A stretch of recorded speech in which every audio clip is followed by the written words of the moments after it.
நேர்களே, ஃபீபா நிலையம் தயாரித்து வழங்கும் தென்றல் நிகழ்ச்சிக்கு உங்களை வரவேற்கிறோம். இன்றைய நிகழ்ச்சியில் கிறிஸ்தவ நெறிமுறைகள் என்ற தலைப்பில் வருகின்ற வாரங்களுக்கு தொடர் நிகழ்ச்சியை தயாரித்து வழங்குகிறோம். நிகழ்ச்சியில் சிறப்புரையாற்ற அருள் திரு முனைவர் இம்மானுவேல் சுந்தர்ராஜன் அவர்கள் வருகை தந்துள்ளார். வேலூர் பகுதியில் வசித்து வரும் இவர் இறையியல் கல்வியில் முனைவர் பட்டம் பெற்றவர். பல கல்வித்துறையில் பட்டம் பெற்ற நிபுணர், சிறந்த ஆலோசகர், சிறப்புமிக்க பல புத்தகங்களை எழுதிய ஆசிரியர். இன்றைய நிகழ்ச்சியில் கிறிஸ்தவ நெறிமுறைகள் என்ற தலைப்பில் சில கருத்துக்களை உங்களோடு பகிர்ந்து கொள்ள உள்ளார்.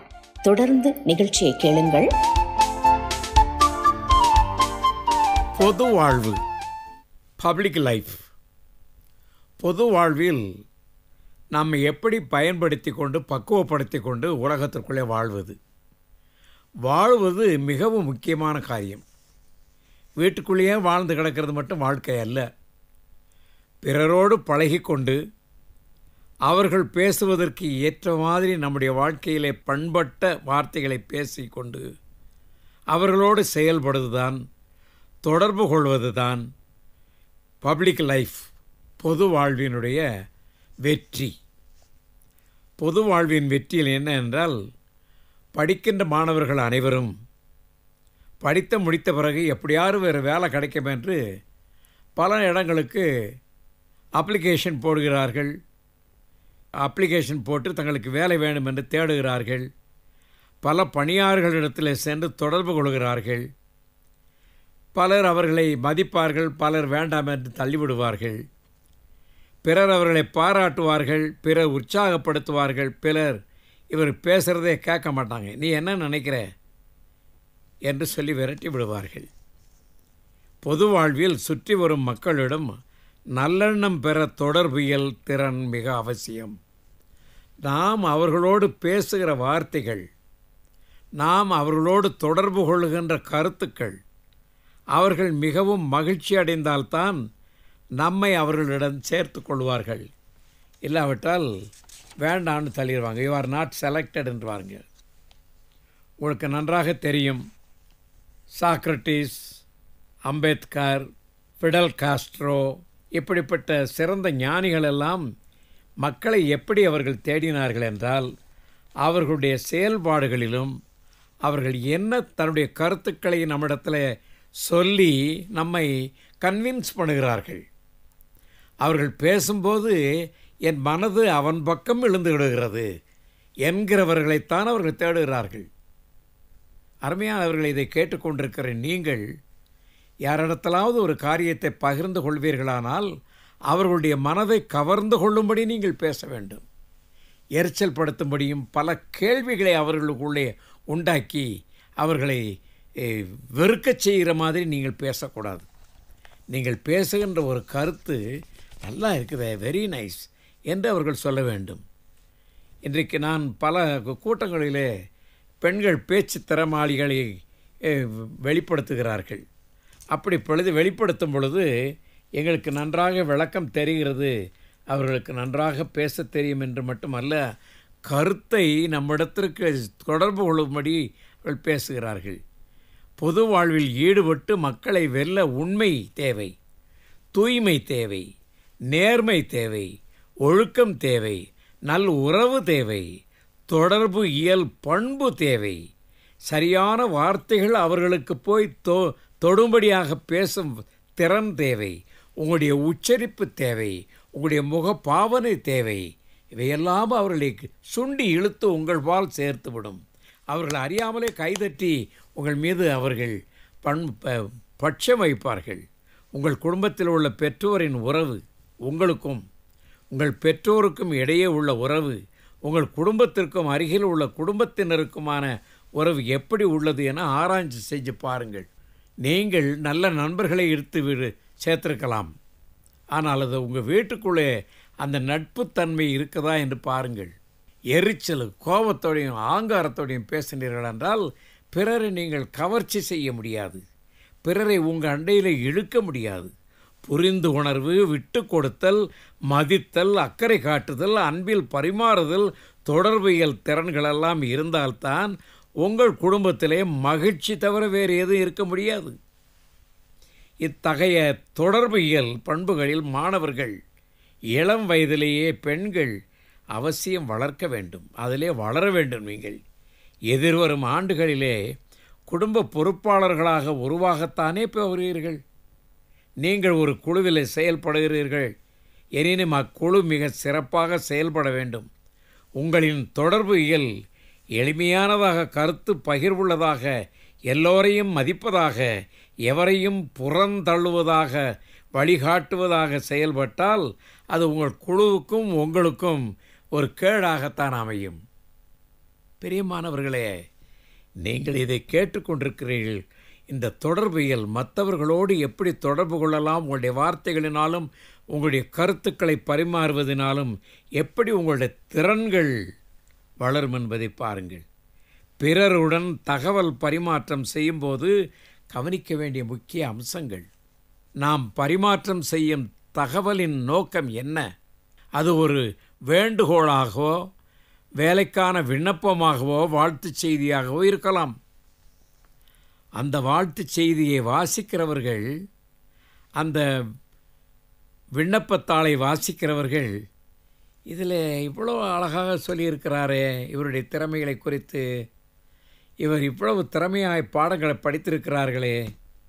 என்னிடத்தில் சில நண்பர்கள் அப்ளிகேஷன் எழுத வருவார்கள். என்னிடத்தில் அந்த அப்ளிகேஷன்லேயே சில குணாதிசயங்களையும் எழுத சொல்லுவார்கள். அதில் நான் நுட்பமான குணாதிசயங்களை எழுதியிருக்கிறேன். அந்த குணாதிசயங்களை பார்க்கிறவர்கள், இந்த பொண்ணு கை காலம் அவ்வளவாக திறமையாக செய்ய முடியாவிட்டாலும் அவள் இத்தனை வருஷம் படித்து, ஸ்கூலில் படித்து, தன் வீட்டிலிருந்து படித்து, அல்லது தொடர்பு நிலையத்துக்கு வராமலேயே, தொடர்பு நிலையம் இல்லாமலேயே, நேர்முகப்புக்கு வராமலேயே அவள் காரியங்களை இவ்வளவு வென்று, இவ்வளவு மார்க் வாங்கி, இவ்வளவு நல்ல ஒரு பண்பாடோடு இருக்கிறாளே என்று அப்படி குறிப்பிட்டு எழுதினேன். அதை வாசித்த அந்த அப்ளிகேஷனை யாருக்கு போட்டிருந்தோமோ அவர்கள் அதை வாசித்து விட்டு, இந்த அப்ளிகண்ட்டை நாங்கள் நேராக பார்க்கணுமே என்று அழைத்திருக்கிறார்கள். ரொம்ப கஷ்டப்பட்டு தான் அந்த தகப்பனர் அழைத்து கொண்டு போயிருக்கிறார். குழைத்து கொண்டு போய் அவள் நிற்கக்கூட முடியவில்லை. அங்கேயே ஒரு சின்ன ஸ்டூல் போட்டு உட்கார்ந்து பேசியிருக்கிறாள். அப்பொழுது அவளுடைய திறமையையும் உற்சாகத்தையும் அவளுடைய முயற்சியையும், நடக்க முடியாத இவளை இவ்வளவு உற்சாகத்தோடும் தெளிவோடும் வந்திருப்பானால் இவள் நிச்சயம் நாம் கொடுத்த வேலையை செய்வாள் என்று உடனே வேலையை சேர்த்து கொண்டார்கள். நாம் கைகால் ஊக்கமுடையவர்களாக இருக்கிறவர்கள் நம்முடைய ஆர்வத்தை, நம்முடைய திறன் என்ன என்பதை பிறர் அறிந்து கொள்வதற்கு நாம் அப்படிப்பட்ட செயலை செய்ய வேண்டும். நமக்கு தகவலை தெரிவிக்கிறோம் என்பதை காட்டிலும் மேல அதிகாரிகள் நம்மை பார்க்கும் பொழுது நாம் நண்பனாக, ஒரு அரசு அதிகாரியாக இந்த விண்ணப்பதார், வேண்டுகோள் எழுதியிருக்கிறவர் செய்ய முடியும் என்று கருத்து கொண்டார்கள். தெரியப்படுவது எவ்வாறு இருக்க வேண்டும்? பேச்சால், எழுத்தால், செய்கையால் இருக்கலாம். பிறருடன் தொடர்பு படும் போது இருவருக்கிடையே உறவு பலப்பட வேண்டும் என்பதை மனதில் பதித்து கொள்ளுங்கள். இதைத்தான் நான் இந்த கணவன் மனைவியாக வருகிறவர்கள் அவர்கள் பயிற்சி பெற வருகிறார்கள். அந்த இளம் பெண் மனைவியாவதுக்கு என்ன செய்ய வேண்டும்? அப்பொழுது நான் சொல்லுவேன், அம்மா நீங்கள் 2 பேரும் நண்பர்கள் ஆகிவிட்டீர்கள் என்றால், ஒருவேளை என்கேஜ்மெண்ட் ஆகிவிட்டது என்றால், அல்லது உங்களை 2 பேரும் பார்த்து முடிவு செய்வதற்கு முன்பாக அப்படி ஒரு நிலவரம் வருமானால், அந்த தம்பி உங்களை பார்ப்பாரானால், அந்த மணவாளன் உன்னை சந்திக்க வேண்டும் என்று வருவாரானால், அவர் பேசுவதும் அவர் செய்வதையும் நீ உற்று கவனித்து நீ அவருக்கு பக்குவமான வார்த்தைகளை சொல்ல வேண்டும். அவர் நீ எப்படி இருக்கிறேன்னா, எப்படி இருக்கேன் பாருங்களேன், அப்படிலாம் சொல்லக்கூடாது. நான் நல்லா இருக்கிறேன். அப்படியா, நீ என்ன படித்திருக்கிறாய் என்று கேட்கிறார்கள். என்ன படித்திருக்கிறாய் என்றது நான் உங்களுக்கு முதலே சொல்லிவிட்டேன். ஆனால் அதில் என்ன படித்தேன் என்பதை நான் உங்களுக்கு சொல்லட்டுமா என்று விளக்கமான ஒரு தத்துவத்தை உங்கள் மனதில் உள்ளதை சொல்ல வேண்டும்.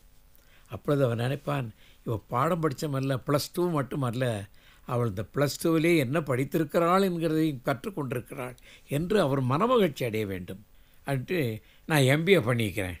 சரி, MBA தானே பண்ணிக்கிங்க, என்ன உங்களுக்கு இதில் விருப்பமான பாடம்?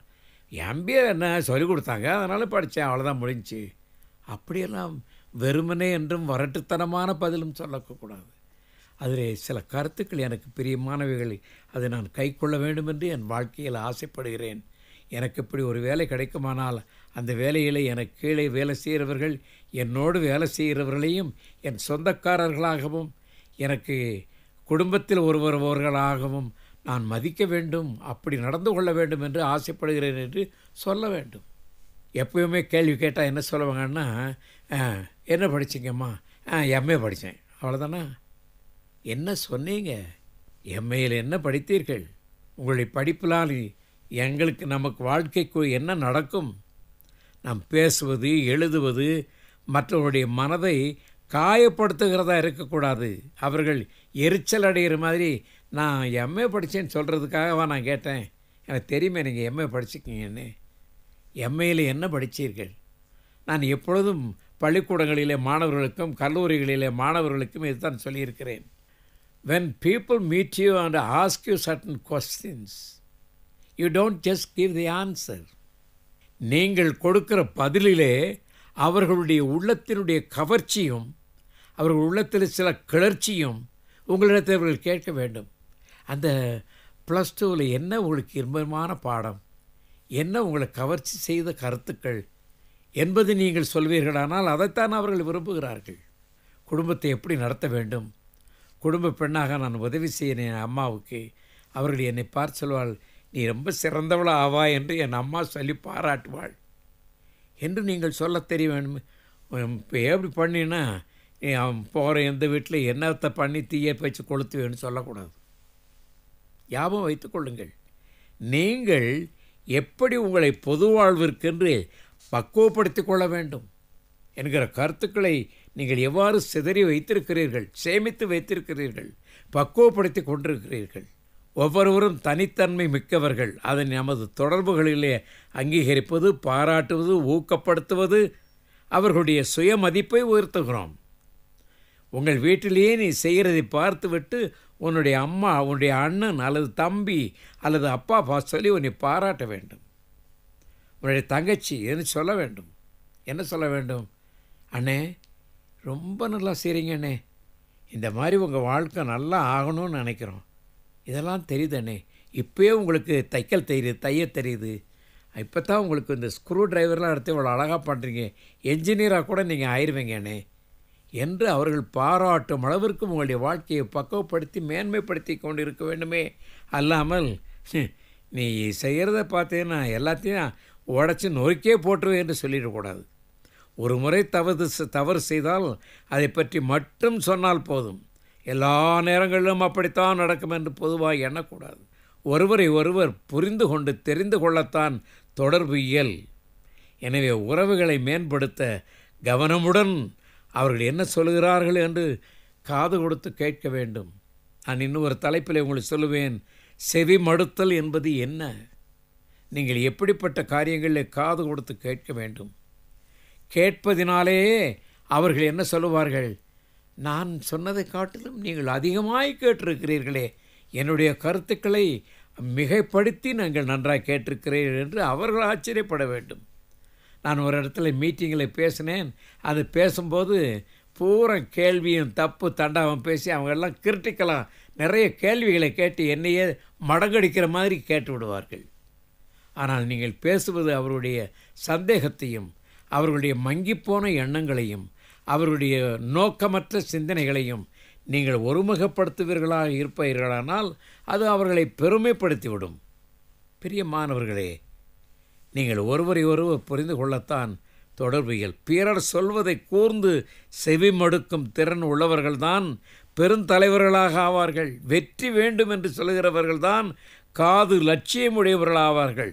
உங்களுக்கு கிடைத்திருக்கிற காது பிறரிடத்தில் சத்தியங்களை பெற்று அவர்களுக்கு நீங்கள் திருப்பி சொல்லுகிற வார்த்தையிலே தான் அவர்கள் மகிழ்ச்சி அடைய வேண்டும். அவர்கள் சொன்னதையவே திரும்பி மகிழ்ச்சி அடைய வேண்டும். பிகம் பெஸ்ட் லிசனர், பிகம் எ பெஸ்ட் லிசனர். பிறருடைய அந்தஸ்தை நீங்கள் எப்படி பெறுவீர்களானால் அவர்கள் பேசுவதை நீங்கள் திருப்பி அவர்களுக்கு அர்த்தத்தோடும் விளக்கத்தோடும் ஒளியோடும் கருத்தோடும் சொல்லிக் கொடுப்பீர்களானால் அவர்கள் மகிழ்ச்சி அடைவார்கள். நான் சொன்னதை காட்டிலும் நீங்கள் கேட்டு அதிகமான காரியங்களை செய்திருக்கிறீர்கள் என்று மகிழ்ச்சி அடைய வேண்டும். நீங்கள் பேசும்போது பிறருடைய கண்களை பார்த்து பேசுங்கள், முகத்தை பார்த்து பேசுங்கள். நீங்கள் ஆண்களாக இருக்கிறார்கள், அவங்களை எப்படி பார்க்குறது, பெண்களாக இருக்கிறார்கள், அவர்கள் எப்படி ஆகிறது என்று நினைக்காதீர்கள். உங்களுடைய வார்த்தைகளை அவர்கள் கேட்கிறார்கள் என்று கேட்பவர்களுக்கு காதுகளுக்கு பேசுங்கள். நீங்கள் ஆளுகளை அழகு பார்க்கறதுக்காக பேசாதீங்க. உங்களுடைய உறவை பேசாதீர்கள். உங்களுடைய உயர்ந்த கருத்துக்களை அவர்களுக்கு தாழ்மையோடும் அன்போடும் கண்ணியத்தோடும் கவனத்தோடும் பேசுங்கள். அப்பொழுது உங்களுடைய பொது வாழ்வு பிறர் மதிக்கின்ற வாழ்வாக மாறுவதற்கு உதவியாக இருக்கும். வணக்கம். நேயர்களே, இந்த நிகழ்ச்சியை பற்றிய உங்கள் கருத்துக்களை கமெண்ட் பாக்ஸில் பதிவு செய்யுமாறு கேட்டுக்கொள்கிறோம். மேலும் டிஸ்கிரிப்ஷனில் உள்ள இமெயில் மற்றும் தொலைபேசி எண்ணிற்கு தொடர்பு கொள்ளவும். மீண்டும் மற்றும் ஒரு நிகழ்ச்சியில் உங்களை சந்திக்கும் வரை வாழ்த்தி உங்களிடமிருந்து விடை பெற்றுக் கொள்கிறோம். வணக்கம் நேயர்களே.